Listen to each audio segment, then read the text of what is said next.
Hi, it's me again, tip of the day, and I am back for another video just to tell you something quite funny.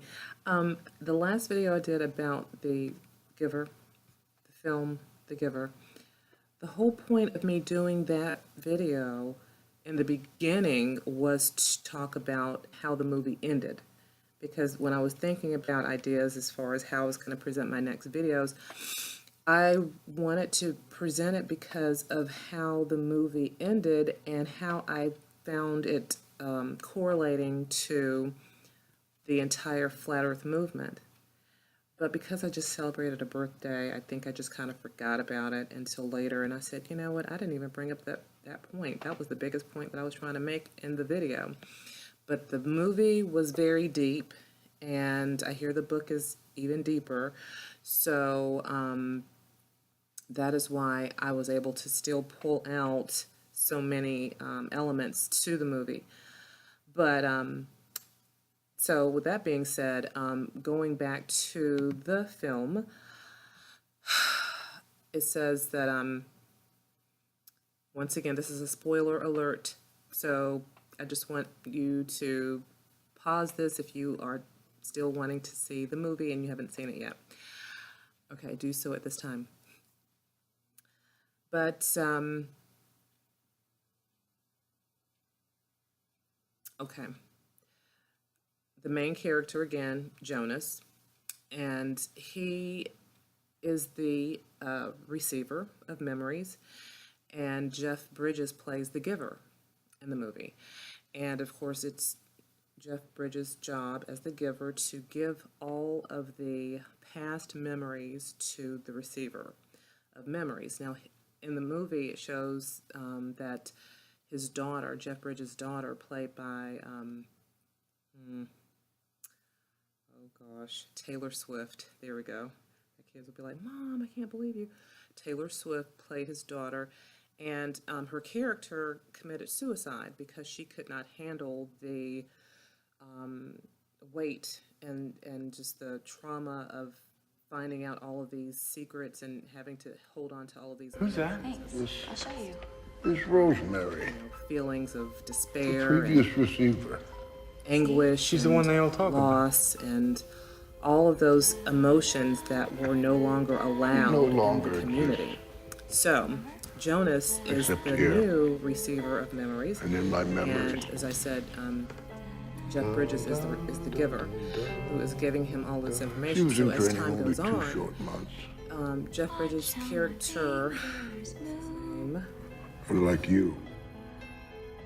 She wanted to experience, well, everything. he was helping Jonas to not only know and or to kind of find out or learn about the past memories and past secrets, but to also embrace it in a way that he could feel emotion, feel love, feel passion, and things like that. And of course, when he tried to take that home with him to his parents, who were so well indoctrinated, that is when he was reprimanded for trying to express love towards his family.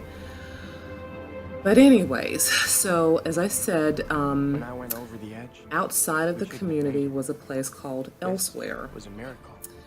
And The giver had remember talked the about them. movie? Not the movie. He told me I could draw strength from the memories. I knew by giving them to Gabe, I could protect him.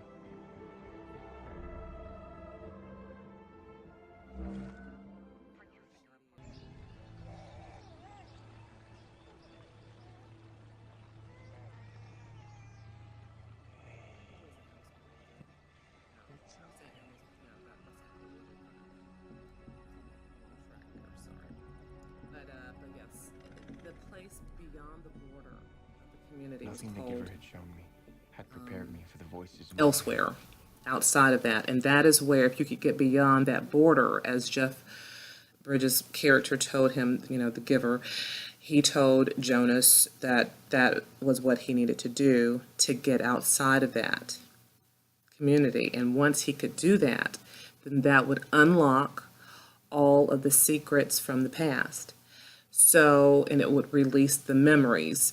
So once he was able to do that, and his friends were able to help him get through there and get past the inner community that was heavily guarded, okay, heavily guarded, like the ice wall, like Antarctica.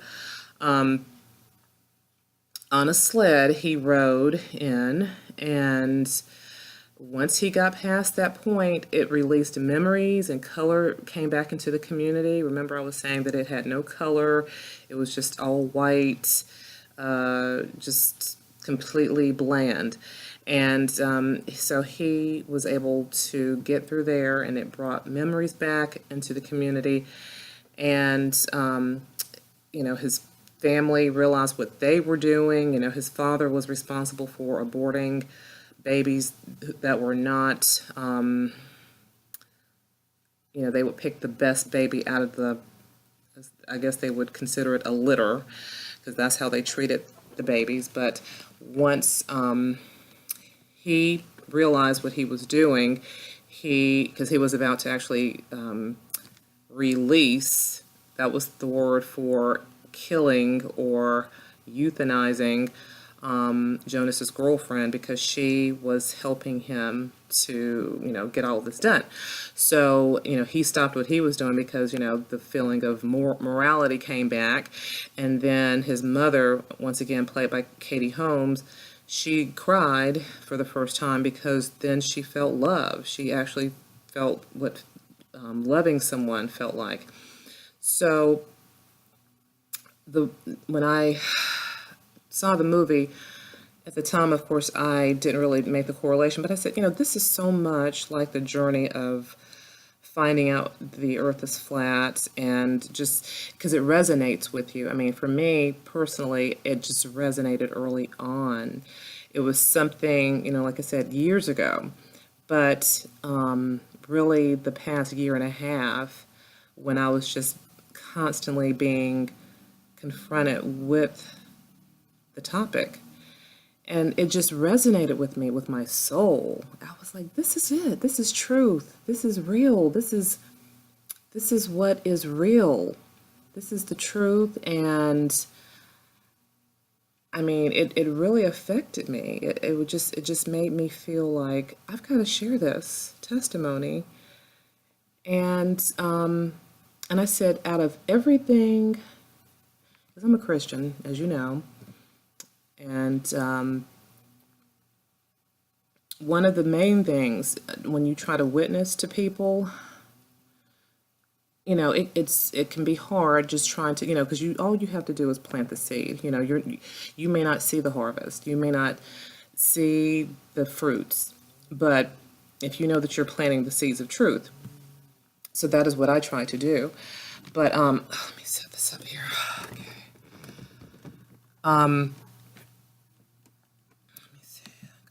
Okay, but yeah, that's what I have tried to do. Just basically share just a little seed of truth and everything.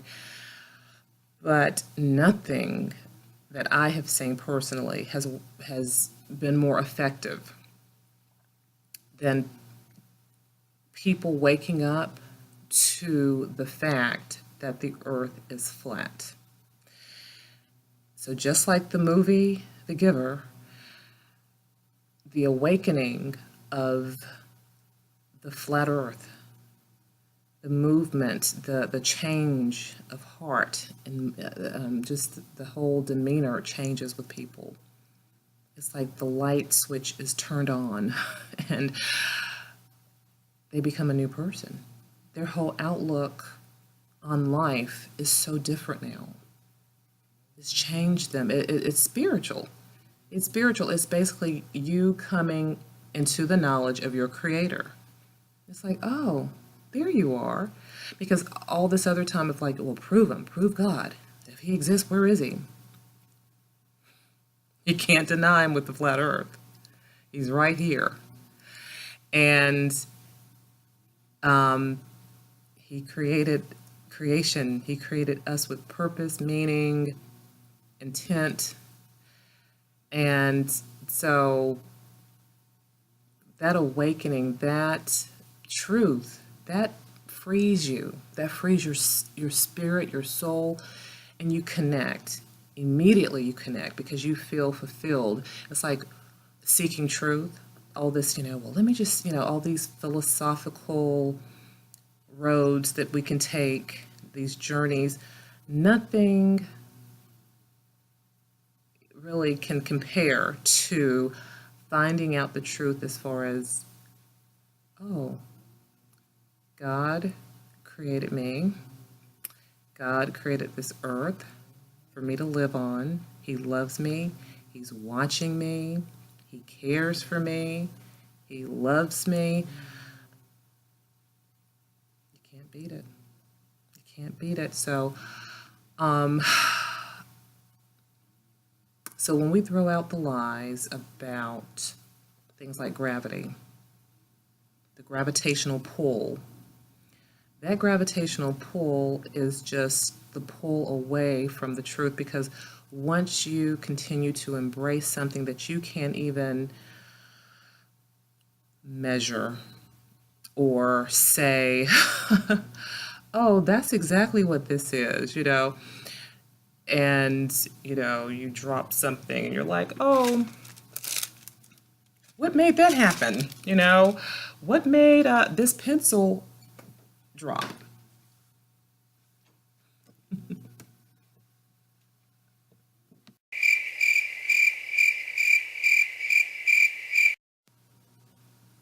Okay, I'm back with part 2 of this video. My son came in earlier, but yeah, the whole point in gravity versus density and buoyancy. Once again, once you are free in your mind and you know that the Earth is flat and it's not spinning, then gravity goes out the window too. No wonder they had so many issues and problems with trying to explain what it was or what it is.